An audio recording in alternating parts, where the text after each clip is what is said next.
Bismillah ar-Rahman ar-Rahim, wassalatu wassalamu ala maulana rasulillah. Bonjour mes chers élèves, dans un nouveau chapitre concernant les fonctions numériques. Alors c'est un cours que j'ai divisé en 3 parties. Alors je commence tout de suite à vous présenter le plan de la première partie. D'abord on commence par une petite introduction, puis définition d'une fonction numérique, ensemble de définitions, bien domaine de définition d'une fonction. On va traiter les cas les plus fréquents des fonctions, courbe représentative d'une fonction, et on termine par des exercices d'application.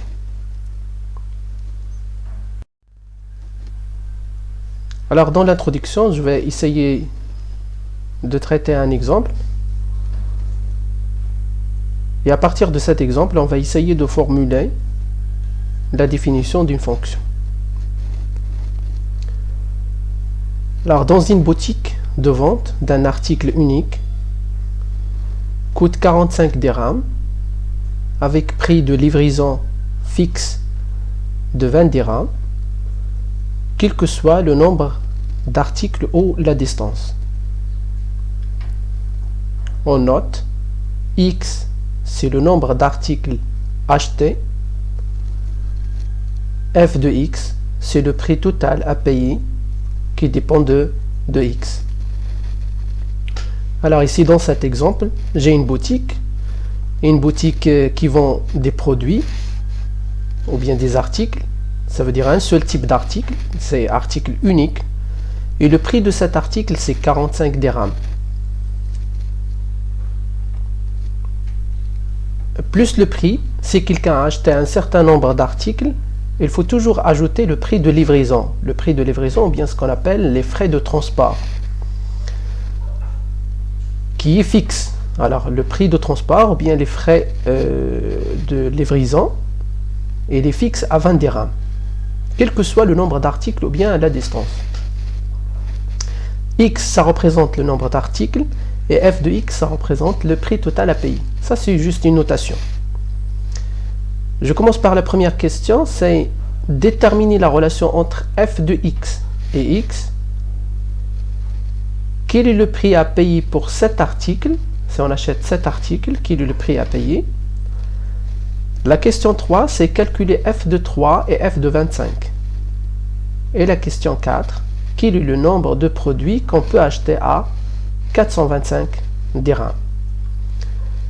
Alors pour la correction, bien la résolution de cet exemple, la relation entre F de X et X, alors vous voyez que j'ai dit tout à l'heure que si on achète 3 articles, il faut multiplier quoi? 3 par 45 dirhams plus 20. Si on achète 5 articles, il faut multiplier 5 par 45 dirhams plus un prix de ou bien plus les frais de livraison ou bien les frais de transport qui est fixe à 20 dirhams. Ça veut dire que F de X qui représente le prix total, c'est égal à 45 multiplié par le nombre d'articles qu'on a acheté plus 20. Alors la relation tout simplement entre F de X et X, ça sera F de X égale à 45 fois X plus 20. X ici, ça représente le nombre d'articles et F de X, ça représente le prix total à payer. Alors c'est ça la relation qui lie X à F de X. La deuxième question,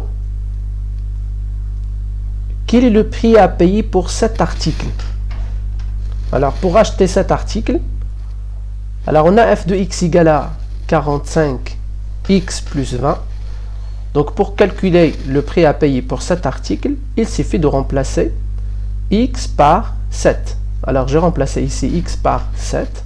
Ça donne 45X, 45 fois 7. X est remplacé par 7, plus 20.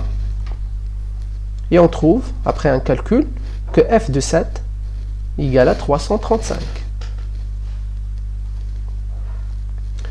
Je passe à la question 3.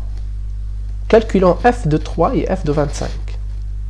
Alors, on sait que f de x égale à 45x plus 20. C'est ça la relation qui lie x à f de x. Voilà. Donc, pour calculer f de 3, il suffit de remplacer x par 3. Ok. Alors, f de 3 égale à 45 fois 3 plus 20. Donc, f de 3 égale à 155. On fait la même chose pour f de 25. Ça donne 45 fois 25. X est remplacé par 45 fois 5 fois 25 plus 20 qui est fixe. Alors 20 ça représente les frais de livraison qui est fixe. Donc f de 25 c'est 1145. Le nombre de produits qu'on peut acheter à 425 dirhams. Vous voyez que ici la question est différente à celle de la question numéro 3. Alors ici, de la question numéro 2. Donc la question numéro 2, la question quel est le prix à payer pour cet article. Alors ici, ils ont donné x et on cherche le prix total à payer. Ça veut dire on cherche f de x. Mais dans cette question, on a f de x. Ça veut dire f de x égale à 425 dirhams et on cherche x. Ça veut dire quel est le nombre de produits. Donc, x, ça représente le nombre d'articles ou bien le nombre de produits. D'accord? Il suffit de remplacer f de x par 425. Cela veut dire quoi? Que 45 fois x plus 20, qui représente la fonction f de x, j'ai remplacé f de x par son expression, égale à 425. J'aurai une équation de premier degré. Donc la résolution de cette équation, ça donne x égale à 9. Alors vous voyez que à partir de cet exemple, on a retenu que une relation que f, la fonction f, c'est juste une relation entre x, ça veut dire un nombre réel. Dans cet exercice, il représente le nombre d'articles, et f de x, qui est aussi un nombre réel, d'accord, calculé par une expression en fonction de x. Alors, je reformule cette définition. Donc, une fonction numérique f d'une variable réelle x, c'est une relation qui, à un nombre réel x, on peut associer un unique nombre réel y, noté f de x. On écrit alors f, donc la relation f est définie par f de r ou d de f vers r. Cela veut dire que x, il peut prendre n'importe quelle valeur réelle, ou d de f, c'est ce qu'on va voir par la suite, c'est le domaine de définition de x. Il peut être un ensemble de R, ça veut dire un ensemble plus petit que R, d'accord, vers f de x, ça veut dire l'image de x ou bien le nombre réel qu'on va calculer à partir de x. Donc, ça sera sous forme d'un nombre réel aussi, il appartient à R. Donc, l'écriture suivante, c'est la syntaxe d'écriture de la relation f. X est appelé l'antécédent de f de x. F de x ou bien y. Et f de x représente l'image de x par f. Essayez de bien retenir ces deux mots-là.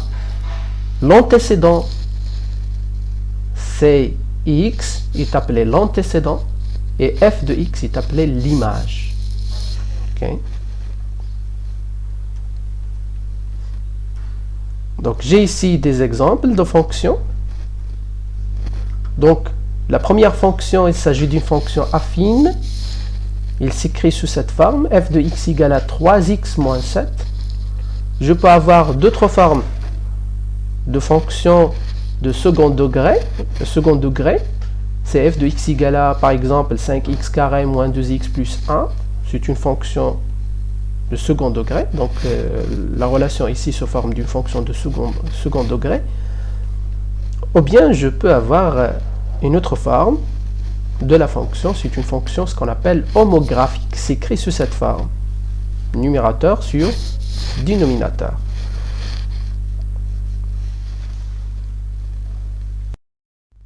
Toujours dans la définition, donc on va essayer de donner des exemples ici pour bien maîtriser l'utilisation et l'utilité des fonctions. Alors, exemple numéro 1, soit la fonction définie sur l'intervalle moins 3, 5 par l'expression f de x égale à 2x plus 1. La question c'est calculer l'image de 4 et chercher l'antécédent de 3 par f. Alors l'image de 4 par f, donc on a f de x égale à 2x plus 1. La relation qui lie x à f de x, c'est f de x égale à 2x plus 1. Donc f de 4, donc pour calculer l'image de 4, il suffit de remplacer x par 4. Donc ça donne 2 fois 4 plus 1. Donc f de 4 égale 9. Et pour l'antécédent de 3 par f, donc l'antécédent de 3 par f, donc il suffit de remplacer, donc on cherche x tel que f de x égale à 3. Donc 3 c'est l'image et on cherche l'antécédent. Et ici c'est x c'est 4 et on cherche l'image. L'image c'est quoi? L'image c'est 9. Alors f de 4 égale à 4, f de 4 égale à 9, cela veut dire que l'image de 4 égale à 9. Et aussi l'antécédent de 9 égale à 4. Je répète, l'image de 4 c'est 9 et l'antécédent de 9 c'est 4. La même chose ici, je cherche l'antécédent de 3, ça veut dire je cherche x. Alors on cherche x tel que f de x égale à 3. Donc c'est-à-dire que 2x plus 1 égale à 3. J'ai remplacé f de x par son expression. 2x plus 1 égale à 3 et x égale à 3 moins 1 sur 2. La résolution d'une équation de premier degré, ça donne x égale à 1. Exemple numéro 2, soit la fonction définie par la relation suivante, f de x vers x carré moins x. Alors cette écriture, elle ressemble à cette écriture. C'est la même chose. Alors je peux écrire sous cette forme, ou bien je peux écrire la fonction sous cette forme. Cela veut dire que f de x égale x au carré moins x. Hein? F de x égale, sous cette forme, x carré moins x. Déterminer l'image de moins 5, 0, 3 et 10. Alors je prends un exemple, ici, l'image de moins 5. Donc on a f de x égale à x au carré moins x. Pour calculer f de moins 5, il suffit de remplacer x par moins 5. Donc f de moins 5, ça donne moins 5 au carré, moins, et x remplacé par moins 5, ça donne 30, après un calcul. L'antécédent, bien les antécédents, ça veut dire que je peux avoir, pour un même nombre réel, je peux avoir plusieurs antécédents. Mais, pour un nombre réel, je ne peux pas avoir plusieurs images. Donc je peux avoir juste une seule image. Hein? Donc je peux avoir plusieurs antécédents d'une seule image, mais je ne peux pas avoir plusieurs images d'un seul antécédent. Alors les antécédents de 0, cela veut dire que f de x égale à 0. Ça veut dire x au carré moins x égale à 0, c'est-à-dire, donc je factorise par un x, et j'aurai deux solutions pour cette équation. Cela veut dire que x égale à 0 ou bien x égale à 1. Donc x égale à 0 et x égale à 1, ce sont des antécédents de 0. Ce sont des antécédents de 0. Ça veut dire, si je calcule f de 0, hein, si je calcule f de 0, ça veut dire 0 au carré moins 0, c'est 0. Si je calcule f de 1, j'aurai la même chose. C'est f de 1 égale à 1 au carré, c'est 1, moins 1, c'est 0. Ça veut dire que j'aurai toujours la même image. Donc, les deux antécédents, ils ont la même image. Mais je ne peux pas avoir le contraire. Si j'aurai le contraire, il ne s'agit pas d'une fonction. Ensemble de définition d'une fonction. Alors, on appelle ensemble de définition d'une fonction f notée d de f, c'est l'ensemble des valeurs que peut prendre la variable x dans le calcul de f de x. Ça veut dire toutes les valeurs que peut prendre x constituent ce qu'on appelle ensemble de définition et notée d de f. D'accord? Je donne un exemple. Soit la fonction g définie par l'expression g de x égale à 1 sur x. Est-ce que je peux calculer l'image de n'importe quel nombre qui appartient à R? G de 1 égale à 1 sur 1. G de moins 1 égale à 1 sur moins 1. Mais est-ce que je peux calculer G de 0? G de 0 égale à 1 sur 0, ce qui est impossible. Donc je ne dois pas diviser par 0. Pour cela, alors je peux dire que cette fonction elle est définie sur l'ensemble R avec une exception, ou bien sauf 0. Ça veut dire que je ne peux pas calculer l'image de 0. Alors pour pouvoir calculer g de x, alors le nombre de x ne doit pas être égal à 0. Pour ne pas diviser par 0. Alors l'ensemble de définition de la fonction f est R étoile. R étoile, ça veut dire c'est l'ensemble R avec une exception de 0, ou bien sauf pour 0, il s'écrit sous cette forme. R anti-slash entre deux accolades, 0. Toujours dans l'ensemble de définition, je donne un autre exemple. Soit la fonction f définie sur l'intervalle moins 1, 6 par l'expression f de x égale à 3x carré moins 1. Alors l'ensemble de définition de la fonction f est moins 1, 6. Pourquoi? Parce que dans l'énoncé de l'exercice ou bien de l'exemple, ils ont dit que la fonction f est définie sur l'intervalle. Elle est déjà définie sur cet intervalle. Donc le domaine de définition, ce sera moins 1, 6. Et cette fonction, si vous voyez sous forme d'une polynôme, donc il est défini sur R, puisqu'ils ont dit que f il est défini sur l'intervalle moins 1, 6, donc le domaine de définition, ça sera moins 1, 6. Alors pour tout nombre réel x qui appartient à moins 1, 6, le nombre f de x existe. Exemple 3, soit la fonction h définie par h de x égale à racine de x. Alors la fonction h de x égale à racine de x. Alors est-ce que je peux calculer l'image de n'importe quel nombre réel? Donc vous voyez que la racine carrée de x, donc x il doit être toujours positif. Donc le x il doit être toujours positif. Donc pour pouvoir calculer h de x, donc le nombre x ne doit pas être négatif. Ça veut dire que je ne peux pas calculer racine carrée de moins 3 ou bien moins 5. Donc l'ensemble de définition de h est donc de 0 jusqu'à plus l'infini. Donc vous voyez, donc je peux calculer seulement la racine carrée des nombres positifs.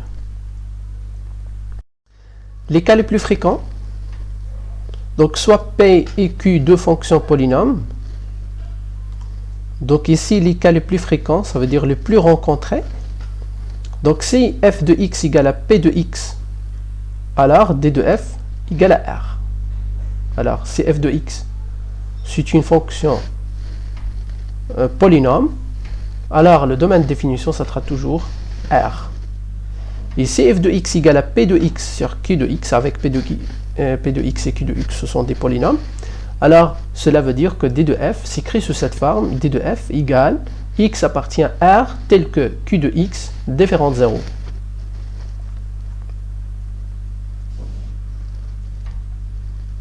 Si f de x égale à racine carrée de p de x, alors d de f s'écrit sous cette forme, x appartient à R tel que p de x supérieur ou égal à 0, parce que le p de x est à l'intérieur de la racine carrée, donc c'est supérieur ou égal à 0. Il doit être positif. Si f de x égale à p de x sur racine carrée de q de x, cela veut dire que d de f égale x appartient à R tel que tout ce qui est entre ou bien à l'intérieur de racine carrée doit être positif, supérieur ou égal à 0, puisqu'il est dans le dénominateur, donc il doit être supérieur strictement à 0. Si f de x égale racine carrée de p de x sur q de x, alors d de f égale à x appartient à R tel que q de x différent de 0, et p de x sur q de x supérieur ou égal à 0. Tout ce qui est à l'intérieur, il doit être supérieur ou égal à 0. Tout ce qui est au dénominateur, il doit être différent de 0. Alors, on va essayer de traiter quelques applications pour bien maîtriser le domaine de définition des fonctions. Déterminer l'ensemble de définitions de chacune des fonctions définies par. Donc, voilà, j'ai ici des exemples. Alors, ce que vous allez faire, c'est vous faites une pause de la vidéo et essayez de résoudre cet exercice. Alors, la résolution de cet exercice, donc je commence par la première fonction, donc le domaine de définition de f de x. Alors, vous voyez que f, c'est une fonction polynôme définie sur d de f, donc d de f égale à R. Pourquoi? Parce que f de x, c'est un polynôme, donc le domaine de définition, c'est R. Domaine de définition de g de x, vous voyez g de x, c'est une fonction homographique, donc tout simplement, il faut que le dénominateur il doit être différent de 0. Donc on a d de g égale à x appartient à R, tel que tout ce qui est au dénominateur, il doit être différent de 0. Alors d de g égale à x appartient à R, tel que x différent 1. Alors donc, d de g égale à R avec une exception de 1. Ça veut dire 1 est exclu. Alors je peux représenter le domaine de définition sous cette forme. R anti-slash 1, ça veut dire avec une exception de 1, ça veut dire 1 est exclu de l'ensemble R. Ou bien je peux écrire le domaine de définition sous cette forme, sous forme de deux intervalles avec le symbole U, ça veut dire union entre cet intervalle et cet intervalle. Vous voyez que le 1 il est exclu, intervalle il est ouvert, 1 est exclu. Et pour la deuxième fonction qui est h de x, alors on a d de h égale à x appartient à R, tel que tout ce qui est à l'intérieur de la racine carrée, il doit être supérieur ou égal à 0. Alors donc d de h égale à x appartient à R, tel que 2x supérieur ou égal à moins 3. Donc d de h égale à x appartient à R, tel que x supérieur ou égal à moins 3 sur 2. Alors domaine de définition, ou bien donc d de h égale à moins 3 sur 2 plus l'infini. Ça veut dire x, il doit prendre toutes les valeurs, ou bien toutes les valeurs supérieures à moins 3 sur 2. Donc moins 3 sur 2 et plus l'infini. Et moins 3 sur 2, il est inclus. Intervalle, il est fermé. Ça veut dire je peux calculer l'image de moins 3 sur 2. L'exemple numéro 3. Domaine de définition de k de x.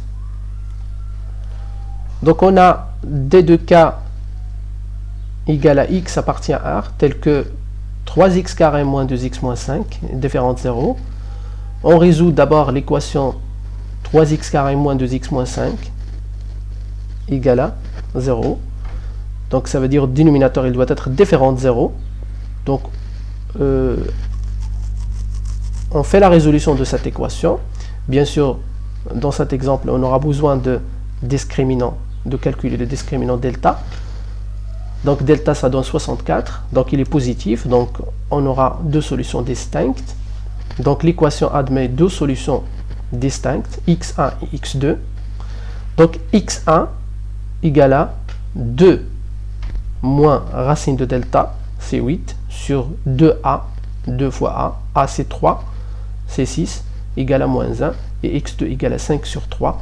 Donc d de k, ça veut dire domaine de définition de la fonction k, c'est x appartient à R, tel que x différente moins 1, et voilà, x différent 5 sur 3.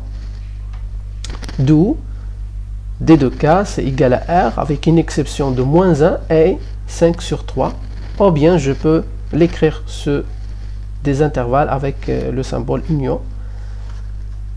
C'est moins l'infini moins 1, intervalle ouvert ici, union, moins 1, 5 sur 3, union, 5 sur 3 plus l'infini. Vous voyez que ici j'ai exclu quoi, le 5 sur 3 et le moins 1. Cinquième exemple. Domaine de définition de h de x. Donc le h de x est égal à x sur la valeur absolue de x moins 1. Donc d de e égale à x appartient à R, tel que tout ce qui est au dénominateur, il doit être différent de 0. Donc x appartient à R, tel que la valeur absolue de x, donc différente à moins 1. Je passe le moins 1 à l'autre côté, ça donne le 1. Alors,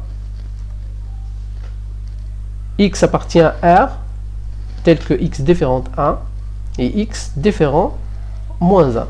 Donc, d de e égale à R avec une exception de moins 1 et 1. Donc, je peux l'écrire sous forme des intervalles. C'est moins l'infini moins 1 exclu, union exclu moins 1, 1, et le 1 il est exclu ici, plus l'infini. Courbe représentative d'une fonction.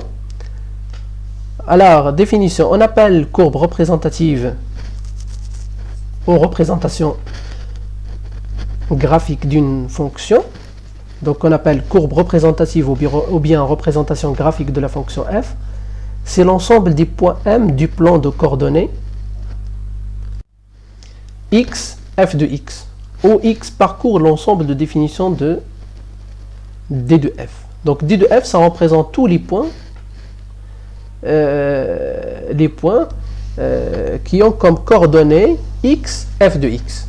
Ça veut dire quoi? En d'autres termes, sur le point M, alors le point M, x, y est sur la courbe représentative de la fonction f, si et seulement si y égale à f de x. Ça veut dire le point M appartient au c de f ou bien à la courbe représentative ou bien à la courbe représentative de la fonction cf de x égale à y. Voilà, je donne un exemple ici. Donc voilà x et f de x c'est y. Si je calcule f de x, si je calcule pour un x f de x et je trouve que f de x égale à y, je peux dire que m il appartient au graphique. Il appartient au graphique. Alors ici c'est le point 1 f de 1, il appartient au graphique. Le point x et f de x il appartient au graphique. Alors je donne ici un exemple ou bien des exemples ici. Soit la fonction f définie par l'expression f de x égale à 3x carré moins 2x plus 1. Alors le point A défini par les coordonnées 1, 2 et sur la courbe de f, ça veut dire il appartient à la courbe représentative de f. Pourquoi? Parce que si je calcule f de 1, je trouve 2. Et 2, c'est y de a. Si je calcule f de 1, ça veut dire je remplace x par 1. C'est 3 fois 1 moins 2 fois 1 plus 1, ça donne 2. Alors je vois que y égale à 2. Donc, f de x égale à y. Alors, a, il appartient à la courbe de f. b de moins 3, 34. Et sur la courbe de f, pourquoi? Si je calcule f de moins 3 par la fonction f de moins 3, je trouve 34. Donc 34, c'est y de b. Donc tout simplement, B, il appartient au graphique. Si je prends le point C2, 4, n'est pas sur la courbe de f. Pourquoi? Parce que si je calcule f de 2 égale à 3 fois 2e carré, moins 2 fois 2, plus 1, je remplace x par 2, je trouve 9.